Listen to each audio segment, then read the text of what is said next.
This essay example, as well as thousands of others, is available in text format on our website for free and without registration. Simply Google Ivy Panda Free Essays.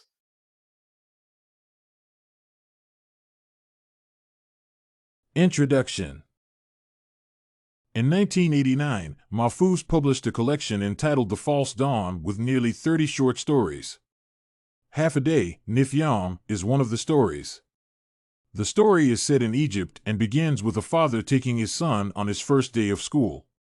While the boy is somewhat proud about wearing his new school uniform, he doubts whether being sent off to school is a kind of punishment for taking him away from his mother and home. The father tries to explain to him as they walk along a garden-lined street that school is not a punishment but a place where boys are transformed into useful men. The school is the metaphor for the world outside the home. Today, you truly begin life, the father says.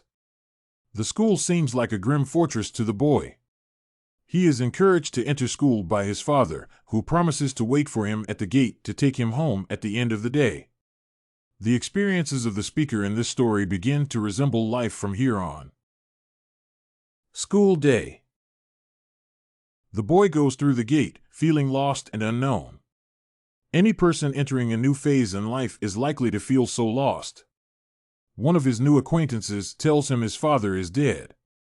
This is the first exposure for the boy. He realizes that people carry greater sorrows than his own.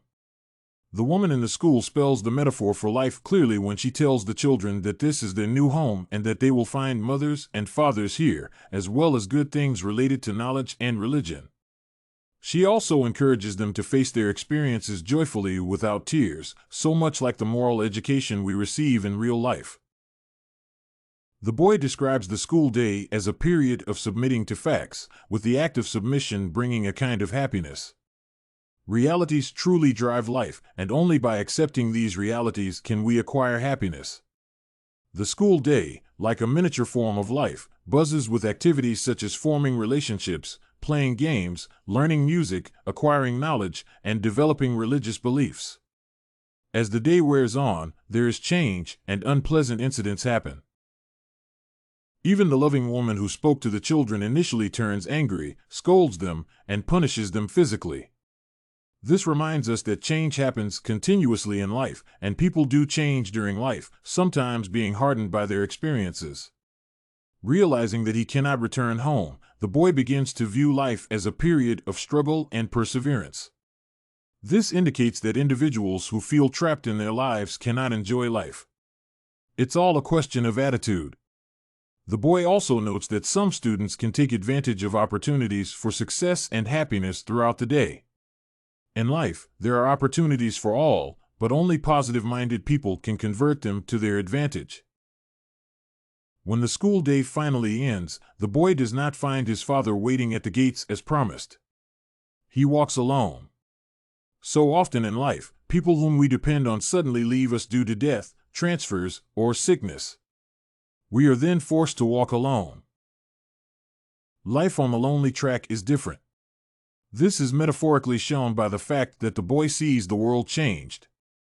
He is confused and yearns to reach home. The home metaphorically refers to each person's comfort zone. Taken out of that comfort zone, one gets confused and longs for familiar things in life. The boy cannot cross the busy road, and as he stands waiting, a young man, addressing him as Grandpa, helps him cross. The boy has aged metaphorically, without his realization of the aging, due to the numerous experiences he had faced in so short a time as half a day. Conclusion.